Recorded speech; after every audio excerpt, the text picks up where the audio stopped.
অনেক সময় দেখবেন ছেলে মেয়ে পাক্কা নেশাখোর হয়েছে, আপনার বুকের মধ্যে ছুরি চালাতে পর্যন্ত তারা দেরি করে না, ঠিক কিনা বলে?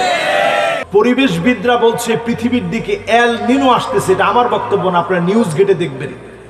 এল নিনো মানে পৃথিবীর দিকে একটা খরা আসতেছে, খরা। একদিকে প্রচুর বৃষ্টিপাত হবে, অন্যদিকে খরা লেগে যাবে, তাপদাহ বেড়ে যাবে। আরব দেশের দিকে তাকায় দেখেন কি পরিমাণ বৃষ্টি শুরু হয়েছে, মদিনা প্লাবিত হচ্ছে বারবার। আমার দেশ কেমন যেন খরা লেগে গেছিল, কিন্তু এই খরার ভিতর দিয়ে আল্লাহ রাব্বুল আলামিন ধান চাষে এত পরিমাণ সফলতা এবার দিয়েছেন।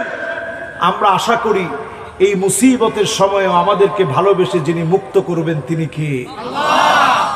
করোনা আসছিল, সব দেশের লোকেরা বলেছিল বাংলাদেশ রেড জোনের ভিতরে আছে, হাজার হাজার মানুষ মারা যাবে। আমার দেশের লোকেরা বিনয়ের সঙ্গে মালিককে ডেকেছিল, মসজিদের সামনে গিয়ে দাঁড়ায় দাঁড়ায় কেঁদেছিল, আয় আল্লাহ, ভুল করে ফেলেছি, অন্যায় করে ফেলেছি, আগে নামাজে যেতে পারি না, মসজিদ এখন বন্ধ হয়ে যাচ্ছে, আল্লাহ আপনি মাফ করে দেন। গোলামেরা যখন ফিরে এসেছে, করোনার মতো ভয়াবহ আযাব যিনি উঠায় নিয়েছেন তিনি কে? কয় নম্বরে আছেন সবাই বলেন? 5 নম্বরে আল্লাহর হাবিব বলেন, আতাআর রাজুলু ইমরাতাহু, স্ত্রীর কথায় স্বামী উঠবে আর বসবে। সারা বাংলাদেশে স্ত্রীর কথায় উঠলে বসলেও পবিত্র সাতক্ষীরার মাটিতে স্ত্রীর কথায় স্বামীরা উঠে বসে না। আবার কয় বসে? একজনে কইছে হুজুর উঠেও বসেও, মানে হুজুর এরকম অবস্থা এখন আসছে, আপনি যা বলছেন হাদিসের কথা একটির পরিমাণ কোনো মিস নাই, পুরাপুরি এখন হাদিসের সঙ্গে মিলে যাচ্ছে, ঠিক কিনা বলে? এরপরে আল্লাহর হাবিব 6 নম্বরে বলেন, আকাম্মাহু, মায়ের সঙ্গে খারাপ ব্যবহার করবে, মাকে ধমক দিয়ে কথা বলবে, মাকে কষ্ট দিয়ে কথা বলবে, মাকে অন্যায়ভাবে অবিচার করবে, সন্তান খাবার দিবে না। মায়ের মনে ব্যথা লাগে তখন, সন্তান যখন মুখে খাবার তোলে না, মা তখন খাবার খেতে পারে না সন্তানের বেদনায়। আবার মায়ের কাছে কষ্ট লাগে ওই সময়, সন্তান যখন মায়ের মুখে খাবার দেয় না। এমন অসংখ্য ঘটনা আমার বাংলাদেশে ঘটেছে। মাকে গোয়াল ঘরে সন্তান ফেলে রেখেছে, মা কিন্তু বদদোয়া করে নাই।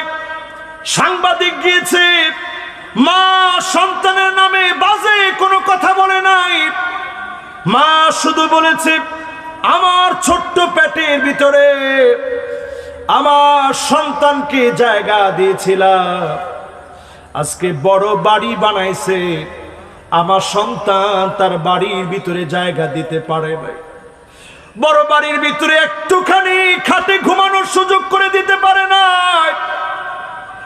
এইরকম দৃশ্যগুলা যখন দেখবেন পরিষ্কারভাবে বুঝবেন আযাব আর গজব যিনি দিবেন তিনি কে? কয় নম্বরে আছেন ভাই?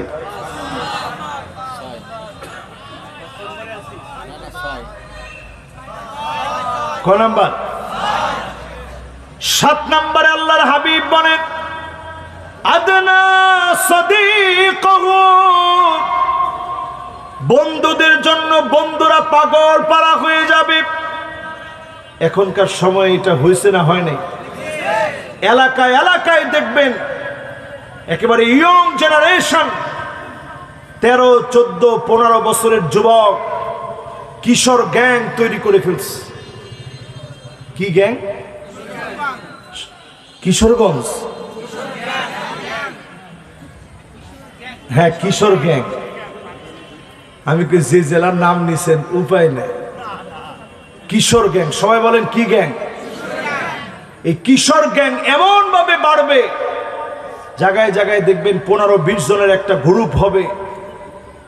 চাচা সমতুল্য লোক চিনে না, মামা সমতুল্য লোক চিনে না, সবার সাথে গায়ে হাত তুলে গালিগালাজ করে কথা বলে, ঠিক কিনা বলে? এরকম বেয়াদবি এখন এলাকায় এলাকায় বেড়ে গেছে, ভয়ানক অবস্থা রূপ নিয়েছে। আমাদের সময় তো খুব বেশি আগেকার সময়ের কথা বলছি না, আমাদের সময়টা এমন ছিল, বড়দেরকে মানুষ প্রচন্ড সম্মান করত, ছোটদেরকে মানুষ স্নেহ করত। এখন বড়দের সম্মানও নাই, ছোটদের স্নেহও খুঁজে পাওয়া যায় না। এই দুইটাই আমাদের জন্য বিপজ্জনক, ঠিক কিনা বলেন? এরপরে আল্লাহর হাবিব 8 নম্বরে বলেন, বাপকে সন্তান খোঁটা দিবে, কষ্ট দিবে, বাপের মনের ভিতরে যন্ত্রণা বেড়ে যাবে।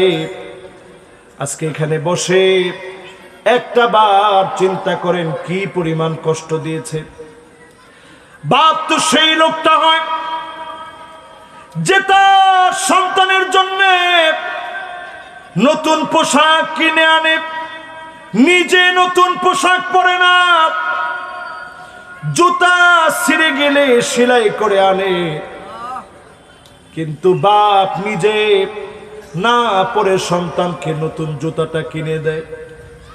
বৃদ্ধাশ্রমে যেই বাপেরা আছে, অনেকেই চোখের পানি ছেড়ে দিয়ে কাঁদে আর বলে, সন্তানের পা চেপে ধরে বলেছিলাম একটুখানি বাদ দাও, বড় ক্ষুধা লেগে গেছে, সন্তান খাবার পর্যন্ত দেয় নাই। আপনি লিখে রাখেন, অনেক বড় সার্টিফিকেট আপনি পাবেন, অনেক বড় শিক্ষিত হবেন, মা বাবার দোয়া যদি না থাকে, কোনো না কোনো জায়গায় যিনি আপনাকে ধরা খাইয়ে দিবেন তিনি কে? দেখবেন ছেলে মেয়ে কিচ্ছু হয় না। অনেক সময় দেখবেন ছেলে মেয়ে হয়েছে ঠিক, প্রতিবন্ধী হয়েছে। অনেক সময় দেখবেন ছেলে মেয়ে পাক্কা নেশাখোর হয়েছে, আপনার বুকের মধ্যে ছুরি চালাতে পর্যন্ত তারা দেরি করে না, ঠিক কিনা বলে?